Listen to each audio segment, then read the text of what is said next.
사람의 대운은 10년마다 바뀌게 됩니다. 또 찾아오는 대운의 시기가 저마다 다른데요. 대운이 바뀌기 직전 1년에서 2년 사이, 이 시점에는 하나같이 약속이나 한 것처럼 공통된 현상을 겪게 됩니다. 다음 대운의 징조 5가지 중 본인에게 해당되는 징조를 체크해 보시기 바랍니다. 첫째, 내 주변 환경들이 바뀝니다. 둘째, 인생 최대의 고통이 찾아옵니다. 셋째, 내 주변 인맥들이 바뀝니다. 넷째, 얼굴색이 환해집니다. 다섯째, 기존의 내 가치관이 바뀌기 시작합니다. 이처럼 대운은 예고 없이 찾아오지 않습니다. 몸과 마음, 환경의 변화를 통해 우리에게 사인을 주는데요. 물론 좋은 운이 왔는데도 그 운이 온 줄 모르고 놓치시는 분들이 의외로 많습니다. 그래서 오늘은 살면서 반드시 알아차려야 될 대운이 들어오는 징조 10가지에 대해 알려드리겠습니다.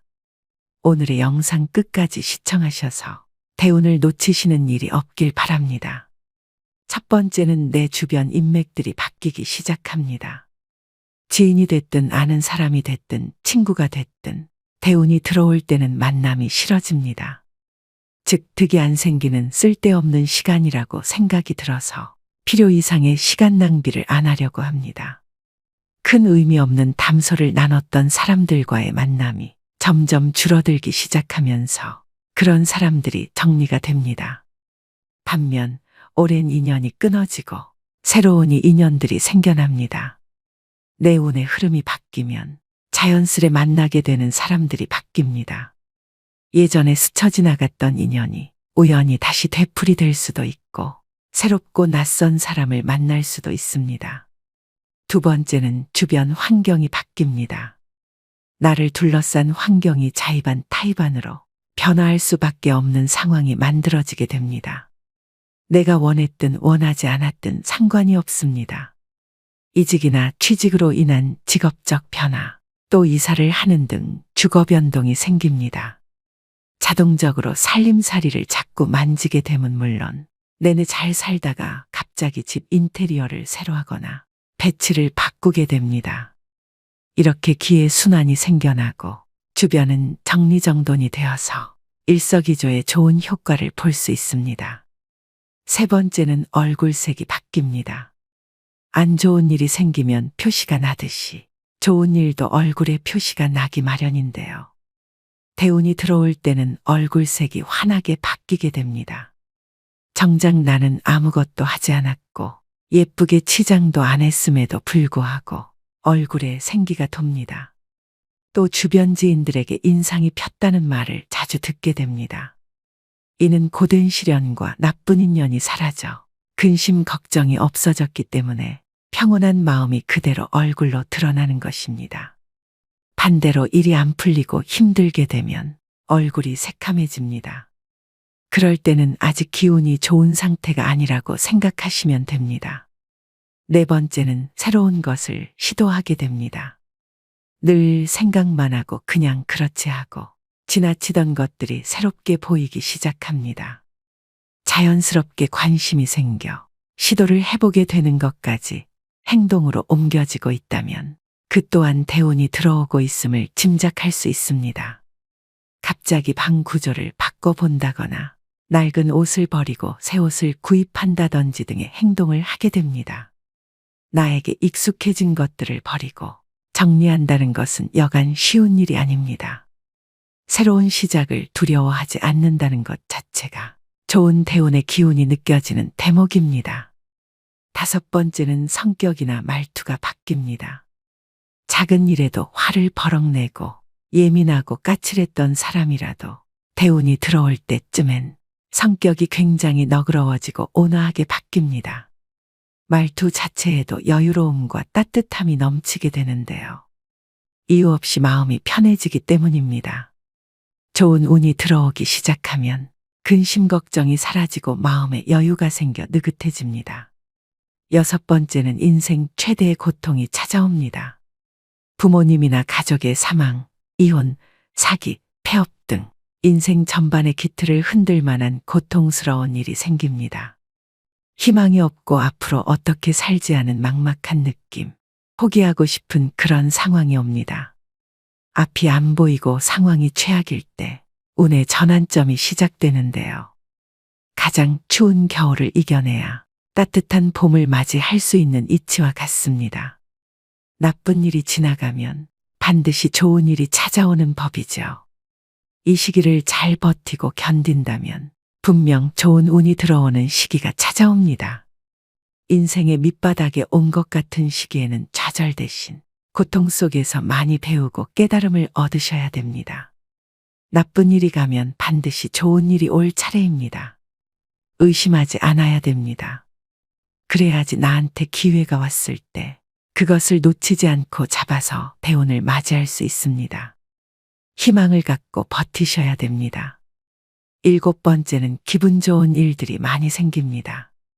잔잔하지만 기분 좋은 사소한 일들이 생기게 됩니다. 예를 들어 생각지도 못했던 돈을 받을 일이 생기거나 시간적으로도 여유가 생겨 많이 누리지 못했던 여가 생활을 시작할 수도 있게 됩니다. 참 신기한 것은 사람이 마음먹은 만큼 세상을 보는 시각과 시야가 달라진다는 점입니다. 마음의 상태에 따라서 세상이 어둡게 보이기도 하고 밝게 보이기도 하죠. 밝게 보이면 보일수록 모든 일을 대할 때 더 긍정적인 마음과 자세로 대할 수 있고 그 결과는 보지 않아도 좋은 결과로 이어지게 됩니다. 대운이 들어오는 기분이 느껴진다면 그 기운을 즐기면서 더 밝고 긍정적이고 적극적인 자세로 삶을 대하시면 좋겠습니다. 그리고 누군가를 험담하거나 또는 자신의 잘됨을 과시하게 되면 질투와 시기 등의 안 좋은 운이 끼면서 대운의 흐름을 방해할 수도 있으니 몸과 마음가짐 역시 조심하셔야 됩니다. 8번째는 매사에 감사하는 마음이 생깁니다. 그 전까지는 내 코가 석자인데 누굴 도와라는 생각에서 무슨 일이든 감사하는 마음이 저절로 생기고 함께하는 사람들과 나누게 되고 베푸는 마음이 저절로 생기게 됩니다. 나의 베품으로 인해 누군가가 행복해지는 모습을 보고 자신도 행복을 느끼게 된다면 이제 대운을 받아들일 자세가 되었습니다. 마음속에서 원망과 시기 질투 등이 사라지고 평온을 얻을 때 대운이 오는 징조로 알고 더욱 나를 낮추고 겸손해지셔야 됩니다. 9번째는 갑자기 부지런해지기 시작합니다. 안 하던 계획을 잡게 되거나 안 하던 운동을 시작하게 되고 충분한 수면 시간 등을 가지는 등 갑자기 계획하게 됩니다. 부지런해질 수밖에 없는 행동들이 자연스럽게 생기는데요. 나 스스로가 내 행동에 있어서 부지런해진다. 이런 기분이 든다면 대운이 들어오려는 시점이 되겠습니다. 마지막 10번째는 건강이 안 좋아집니다. 건강이 안 좋아지면서 잔병 치레를 하게 됩니다. 살다 보면 갑자기 몸이 아플 때가 있습니다. 그럴 때는 왜 나에게 이런 아픔이 오지라고 의아해하기 쉬운데 생각을 조금 바꿔서 아나에게 좋은 운이 오려고 다시 더 높게 상승하기 위해서 내가 지금 잠시 바닥을 딛고 있는 중이구나라고 생각하시면 됩니다. 이렇게 갑자기 몸이 아플 때는 운이 새롭게 바뀌는 징조로서 나의 운이 바닥을 치고 다시 상승하고자 하는 때이므로 이때의 아픔을 잘 극복하고 이겨내시면 운이 더 좋게 바뀌게 됩니다. 그러니 지금 정말 어두운 터널을 지나고 계시더라도 끝날 때까지 끝난 것이 아니라는 점 기억하시고 힘내시길 바라겠습니다. 오늘은 대운이 들어오는 징조 10가지를 알려드렸습니다. 사람은 살면서 누구나 많으면 3번, 적게는 한 번에 큰 대운이 들어온다고 합니다. 대운이 들어올 때 대운을 다 받아들이지 못한다면 그냥 지나칠 수밖에 없는데요. 얼마나 안타까운 일일까요? 보통 대운이 들어오기 전 악재가 겹치고 최악의 상황이 일어나는 경우가 많습니다. 과연 이 사람이 잘 견딜 것이냐? 이 사람은 대운을 맞을 준비가 되어 있나라는 일종의 테스트라고 생각하셔야 됩니다. 지금 나에게 이렇게 안 좋은 일들이 일어나니 곧 나에게 굉장히 좋은 운이 오겠구나. 이런 생각을 가져주시면 악재에서 빨리 벗어날 수 있습니다. 반대로 나 운이 안 좋은가 봐 이런 생각을 하시면 꼬리에 꼬리를 물어 힘든 시간이 더 길어집니다. 물론 각자 사람에 따라서 사주에 따라서 대운이 들어오는 시기는 다 다르지만 대운이 들어올 때 나타나는 위의 10가지 징조는 누구에게나 다 일어나는 현상입니다. 그러니 희망 잃지 마시고 용기 내셔서 모든 분들이 행복하셨으면 좋겠습니다. 이 영상을 보신 분들은 이미 운이 좋으신 분들입니다. 말씀드린 대운 징조 10가지를 숙지하셔서 본인 스스로를 한번 돌이켜 생각해 보셨으면 좋겠습니다. 또 한 가지 더 말씀드리고 싶은 점은 대운을 맞이하고 유지하는 방법입니다. 삶에서 대운을 맞이하고 유지하는 것은 새로운 시작과 지속적인 균형을 이루는 과정입니다. 이를 위해서는 내면의 변화와 지속적인 자기 개발이 필요합니다. 대운을 맞이하기 위해서는 자신의 내면을 깊이 탐색하는 것이 중요합니다. 또 긍정적인 생각과 태도를 갖고 변화를 긍정적으로 받아들이며 새로운 기회를 적극적으로 모색하는 것이 중요합니다. 나이가 들수록 새로운 도전과 경험은 자신을 성장시키고 삶을 풍부하게 합니다. 대인 관계에서도 새로운 시도를 해보며 다양한 관점을 이해하는 것이 좋습니다. 이처럼 대운을 유지하는 것은 긍정적인 마음가짐을 지속적으로 유지하는 것에서 시작합니다. 이 점을 명심하시고 언젠가 여러분도 대운을 맞이해서 지금의 맘고생을 보상받으시길 간절히 바라봅니다. 첫 번째는 내 주변 인맥들이 바뀌기 시작합니다. 지인이 됐든 아는 사람이 됐든 친구가 됐든 대운이 들어올 때는 만남이 싫어집니다. 즉 득이 안 생기는 쓸데없는 시간이라고 생각이 들어서 필요 이상의 시간 낭비를 안 하려고 합니다. 큰 의미 없는 담소를 나눴던 사람들과의 만남이 점점 줄어들기 시작하면서 그런 사람들이 정리가 됩니다. 반면 오랜 인연이 끊어지고 새로운 인연들이 생겨납니다. 내 운의 흐름이 바뀌면 자연스레 만나게 되는 사람들이 바뀝니다. 예전에 스쳐 지나갔던 인연이 우연히 다시 되풀이 될 수도 있고 새롭고 낯선 사람을 만날 수도 있습니다. 두 번째는 주변 환경이 바뀝니다. 나를 둘러싼 환경이 자의반 타의반으로 변화할 수밖에 없는 상황이 만들어지게 됩니다. 내가 원했든 원하지 않았든 상관이 없습니다. 이직이나 취직으로 인한 직업적 변화, 또 이사를 하는 등 주거 변동이 생깁니다. 자동적으로 살림살이를 자꾸 만지게 되면 물론 내내 잘 살다가 갑자기 집 인테리어를 새로 하거나 배치를 바꾸게 됩니다. 이렇게 기회 순환이 생겨나고 주변은 정리정돈이 되어서 일석이조의 좋은 효과를 볼 수 있습니다. 세 번째는 얼굴색이 바뀝니다. 안 좋은 일이 생기면 표시가 나듯이 좋은 일도 얼굴에 표시가 나기 마련인데요. 대운이 들어올 때는 얼굴색이 환하게 바뀌게 됩니다. 정작 나는 아무것도 하지 않았고 예쁘게 치장도 안 했음에도 불구하고 얼굴에 생기가 돕니다. 또 주변 지인들에게 인상이 폈다는 말을 자주 듣게 됩니다.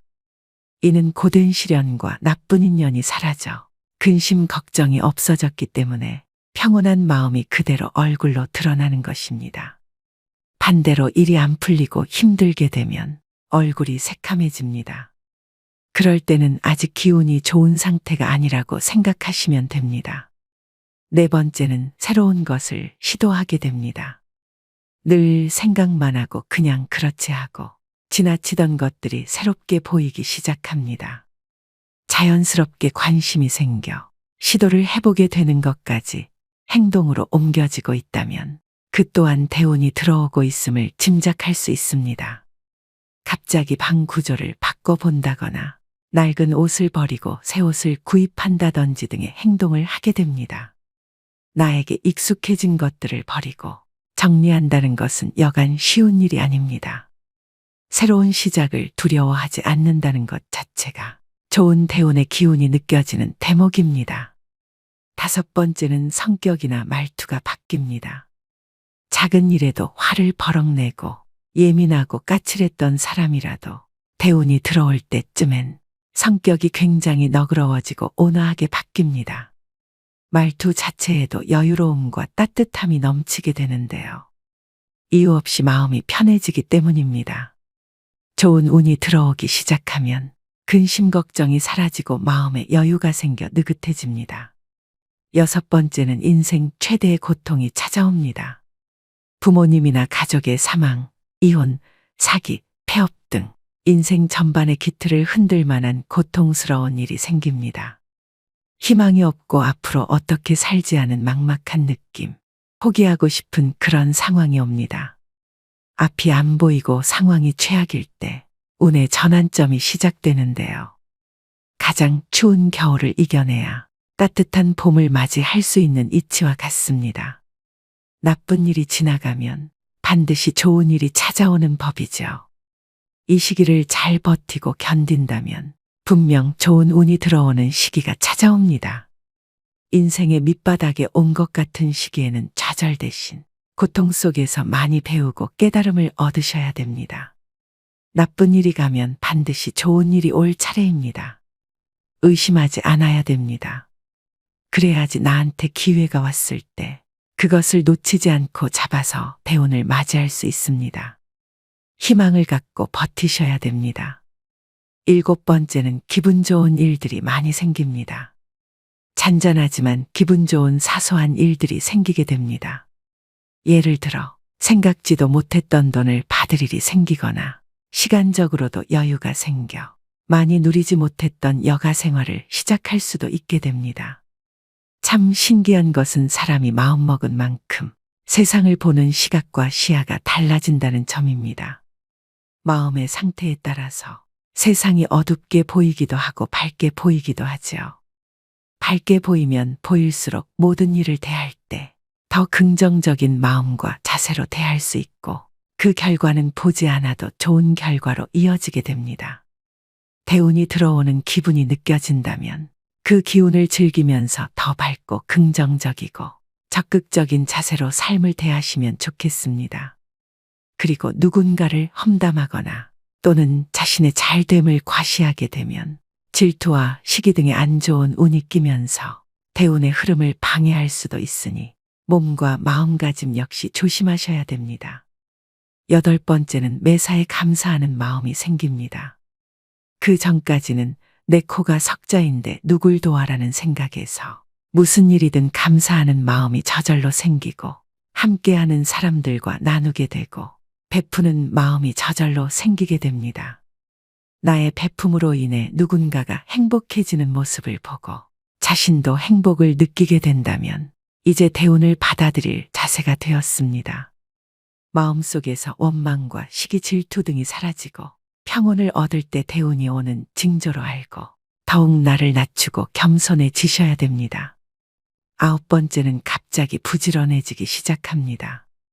안 하던 계획을 잡게 되거나 안 하던 운동을 시작하게 되고 충분한 수면 시간 등을 가지는 등 갑자기 계획하게 됩니다. 부지런해질 수밖에 없는 행동들이 자연스럽게 생기는데요. 나 스스로가 내 행동에 있어서 부지런해진다.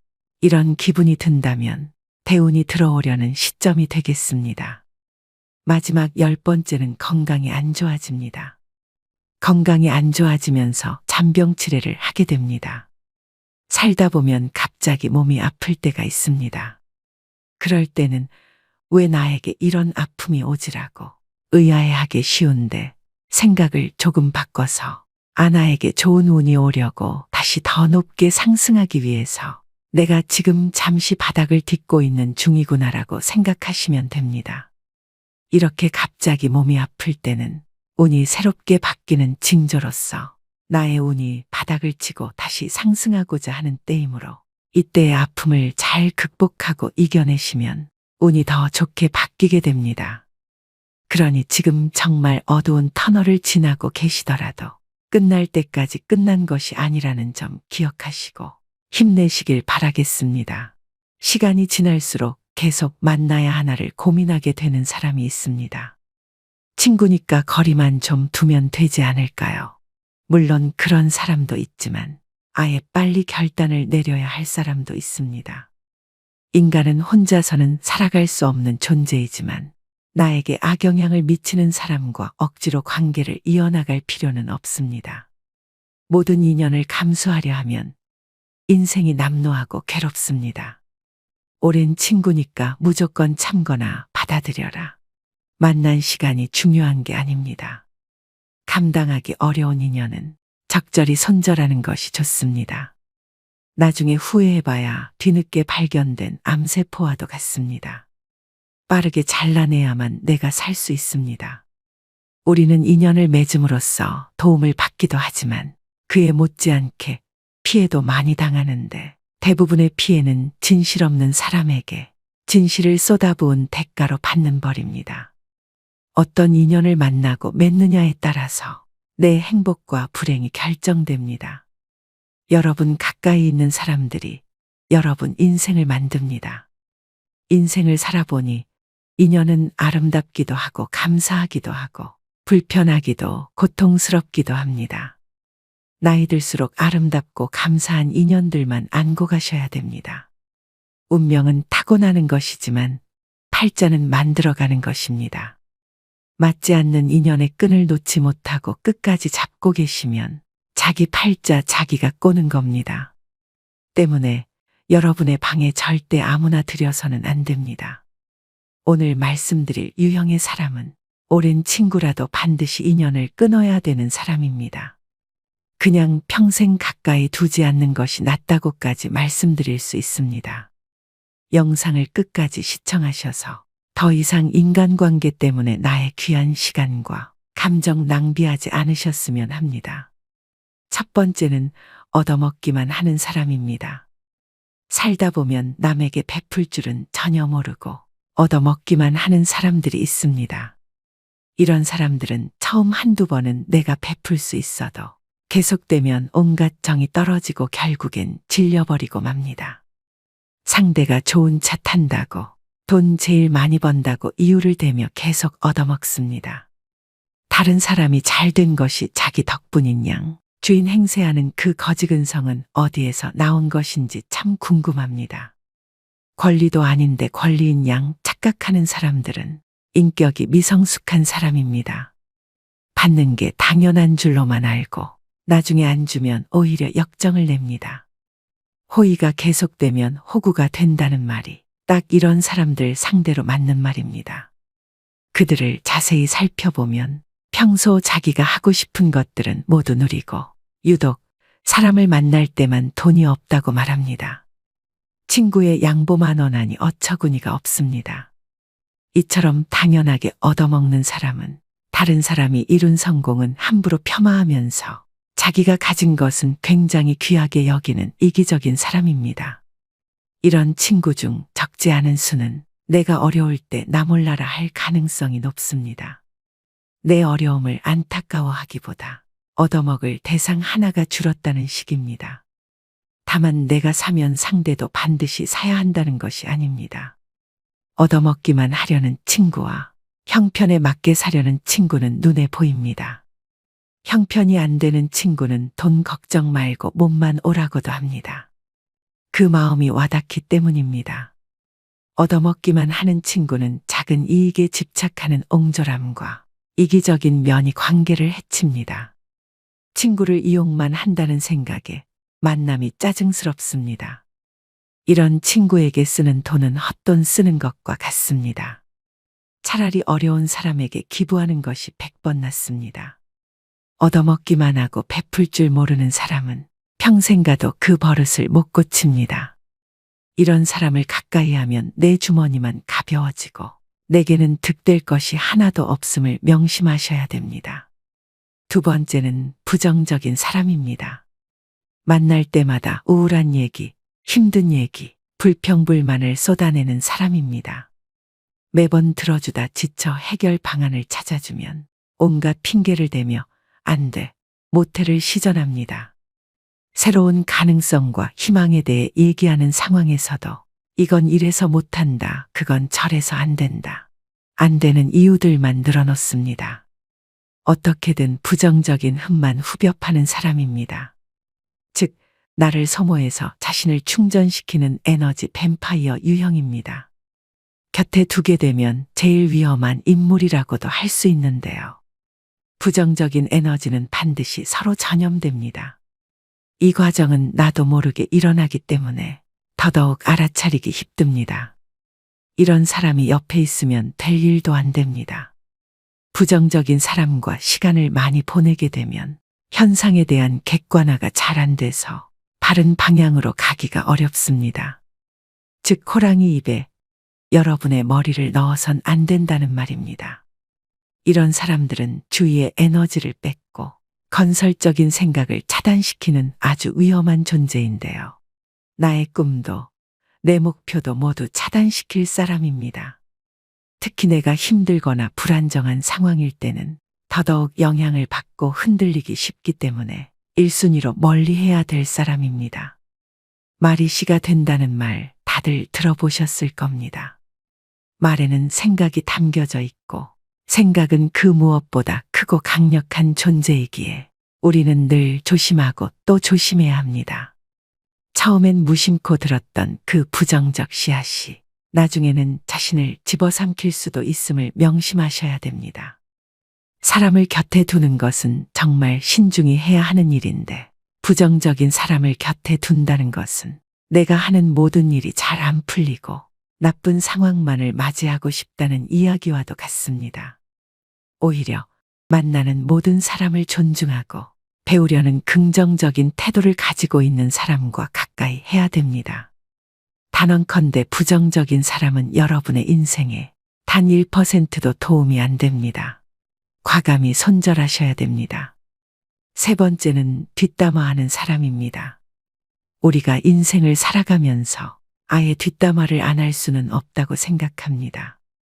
자신의 속상했던 일이나 감정을 신뢰할 만한 사람에게 털어놓는 것은 감정 정화의 효과가 크다고 생각하는데요. 하지만 지금 말씀드리는 손절해야 될 사람은 틈만 나면 뒷담화를 일삼는 사람입니다. 뒷담화를 주기적으로 하는 사람들은 상대방을 깎아내림으로 자신이 일시적으로 우월해 보이는 느낌을 즐깁니다. 자신의 열등감을 뒷담화로 해소하려는 것이죠. 또 듣는 사람이 공감하지 않을 경우에는 넌 내 편이 아니구나라고 생각하며 그 사람에 대한 험담을 또 다른 누군가에게 하는 패턴을 가지게 됩니다. 나는 아니겠지라고 안일하게 생각하다가 뒤통수를 맞게 됩니다. 상대가 자주 뒷담화를 하는 기색이 보인다면 바로 머릿속에서 경고 신호를 올리셔야 합니다. 특히 이런 사람들의 가장 큰 문제점은 어디서 전해들은 이야기를 부풀려서 사실인 양 여기저기 퍼나르고 남의 치부나 약점까지도 전혀 경각심 없이 나불거릴 수 있다는 점입니다. 어렵게 꺼낸 내 비밀 이야기도 다른 사람들에게 고스란히 전달될 수 있다는 점을 명심하셔야 됩니다. 뒷담화 잘하는 친구가 있는 모임에 가보면 자신들의 이야기는 없고 남의 이야기로 시작해 남의 이야기로 끝이 납니다. 만남을 마치고 돌아가는 길에는 허무함만 들고 때로는 부정적인 감정에 사로잡히기도 하죠. 이처럼 지나치게 남의 이야기를 입에 올리고 상대방의 단점만을 콕콕 집어내 험담을 일삼는 사람은 내 정신 건강에 해롭습니다. 이런 사람은 타인을 볼 때 애초에 좋은 점보다는 나쁜 점부터 먼저 보는 사람이기 때문에 가까이 둬서 좋을 것이 하등 없다는 이야기입니다. 손절은 빠를수록 좋고 다들 아시겠지만 사람은 절대 바뀌지 않습니다. 관계를 개선하려는 노력 자체가 에너지 낭비입니다. 뒷담화를 일삼는 사람을 손절하는 것은 사람을 잃는 것이 아니라 내면의 평화를 챙기는 일임을 명심하셔야 됩니다. 네 번째는 가스라이팅을 일삼는 사람입니다. 뱀같이 교활하고 가스라이팅하는 사람을 잘못 만나면 인생 완전히 종치고 파탄납니다. 다른 유형의 사람들은 사람 자체가 악한 것은 아닐 수 있는데 이 유형의 사람들은 애초부터 타인을 조종하려는 악한 의도를 품고 있는 자들인데요. 가스라이터는 우리 일상생활에서 흔히 볼 수 있습니다. 너를 제일 잘 아는 사람은 나야. 다 널 생각해서 그러는 거야. 너 요즘 예민하다. 가스라이터들의 전형적인 화법입니다. 수많은 거짓말과 과장으로 자신에게 의지하게 만들고 다른 사람과의 관계를 끊게 합니다. 자기의 손바닥 위에 놓고 조종할 수 있는 만만한 사람을 호시탐탐 노립니다. 힘든 상황에 처한 사람들이 이들의 먹잇감이 되기 쉽습니다. 이들은 뱀처럼 교활한 속내를 지니고 있어서 본인의 이득을 위해서라면 타인이 어떻게 되든 전혀 상관하지 않고 자기 욕심과 이웃만을 채우기 위해 교묘하게 접근하는데요. 이런 악질인 가스라이터에게 휘둘리게 되면 결국 자기 자신을 믿지 못하게 되고 무능력하게 변하거나 의지가 사라집니다. 이럴수록 가스라이팅 하는 사람에게 더욱 의지하게 되는 것이 문제입니다. 그렇기 때문에 이런 사람들은 잘 알아보시고 단칼에 잘라내셔야 합니다. 5번째는 자기는 급이 다르다는 사람입니다. 오랜 친구의 경우 나이 들수록 사는 형편이 천차만별이 됩니다. 사회적 위치나 부에서 차이가 납니다. 동창 모임에 나가면 이런 차이는 확실히 체감됩니다. 어릴 적 순수했던 시절로 돌아가 이야기를 나누게 되지만 사실 너무 차이가 나면 불편한 것은 사실입니다. 사는 방식이 틀리다 보니 대화가 통하지 않기도 합니다. 이런 경우 친구를 존중하는 마음을 가진 사람들은 티를 내지 않으려고 노력합니다. 자신이 잘 사는 것에 대해 친구가 불편해할까봐, 혹시나 자신이 티낼까봐 조심합니다. 반면 본인의 형편이 더 낫다고 친구를 깔보고 급을 나누는 사람이 있습니다. 심지어는 한참 즐겁게 대화하다가 이것 봐라라는 듯 친구의 행동을 어처구니 없다며 쳐다봅니다. 직장이었다면 나에게 이렇게 말하지 못한다. 직장에서의 직급을 친구 사이에서도 적용하나 봅니다. 친구를 마치 부하로 생각하는 듯한 언행을 하는 경우가 있습니다. 더 심한 건 그동안 몰랐지만 급을 나누고 있었다는 사실을 안 경우입니다. 예를 들어 친구를 자기 아래급으로 여겨왔던 것처럼 한 계급 아래로 보는 말투, 난 너와 급이 다르다는 식으로 행동합니다. 한마디로 어디서 감히입니다. 이런 관계는 건강한 친구 관계라고 하기 어렵습니다. 어디 무서워서 쳐다보기라도 하겠습니까? 하루빨리 손절이 시급한 사람입니다. 이런 사람은 만날수록 스트레스만 받고 후회만 하게 됩니다. 6번째는 전형적인 내로남불 유형인 사람입니다. 같은 상황 속에서도 나는 되고 너는 안 된다고 하는 사람들이 있습니다. 이런 사람 특징은 자기 자신에게는 한없이 관대하고 남에게는 옹졸해서 엄격한 잣대를 들이밀죠. 진정 성숙하고 그릇이 넓은 사람이라면 이와는 반대로 적용합니다. 자기 자신은 엄격하게 돌아보고 다른 사람은 너그럽게 용서할 줄 알아야 합니다. 하지만 이런 내로남불 유형의 사람들은 남이 자기에게 하는 실수는 티끌만큼도 용납을 못하면서 자기가 저지른 잘못은 그럴 수도 있지라며 뻔뻔한 태도로 일관합니다. 또 이런 사람은 남에게 미안하다는 사과도 전혀 하지 않고 본인의 잘못을 인정할 줄도 모릅니다. 이런 사람을 두고 참으로 낯짝이 두껍다, 뻔뻔하다는 표현이 있는 것이겠죠. 그야말로 천상천하 유아독존의 제 잘난 맛에 사는 사람입니다. 애초에 자기를 향한 기준이 너무 관대하고 자기 객관화가 안 되는 사람이기 때문인데요.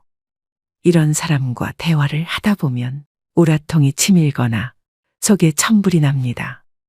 이 사람과 똑같은 사람이 되기 싫어 꾹꾹 참으며 배려심 있게 행동하지만 결국 같은 상황이 되풀이되는 악순환입니다.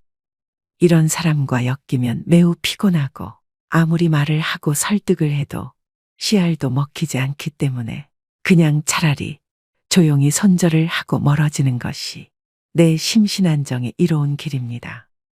마지막 7번째는 시간이 아깝게 느껴지는 사람입니다. 의미 있는 만남인지 아는 방법은 무엇일까요? 누군가와 헤어져 집으로 갈 때 발걸음이 가볍고 기분이 좋다면 의미 있는 만남이라고 말합니다. 반대로 울적하고 함께 보낸 시간이 아깝게 느껴진다면 잘못된 만남으로 이런 만남은 인생을 소모하고 있다는 찝찝함을 남기기 때문에 되도록 피하는 게 좋다고 당부드립니다. 시간을 헛되이 낭비할 바에는 친구를 잃는 쪽을 택하셔야 됩니다. 흘러간 시간은 돌이킬 수 없지만 친구는 새로 사귈 수 있기 때문입니다. 생각보다 인생은 짧습니다. 나이 먹을수록 시간의 의미를 깨닫고 만남을 소중히 여기게 됩니다. 이때 만남은 양이 아니라 질입니다. 사람을 만났는데 느낌이 싸하거나 거북하다면 일단 만남을 중단하는 것이 좋습니다. 이런 사람은 앞으로 위험을 몰고 올지도 모릅니다. 만날수록 내 자존감이 떨어지고 기가 빠진다면 만나지 않는 것이 좋습니다. 느낌은 찜찜한데 억지로 만나고 나면 역시나 기분이 좋지 않은 경우가 많지요. 책 적정한 삶의 저자인 김경일 심리학과 교수가 한 강연에서 제안한 전화번호를 차단하는 방법도 효과적이라고 생각합니다. 찜찜한 사람에게 전화가 오면 조마조마할 때가 있습니다. 전화를 받으면 자기도 모르게 약속을 잡고 약속일이 다가올 때까지 스트레스를 받습니다.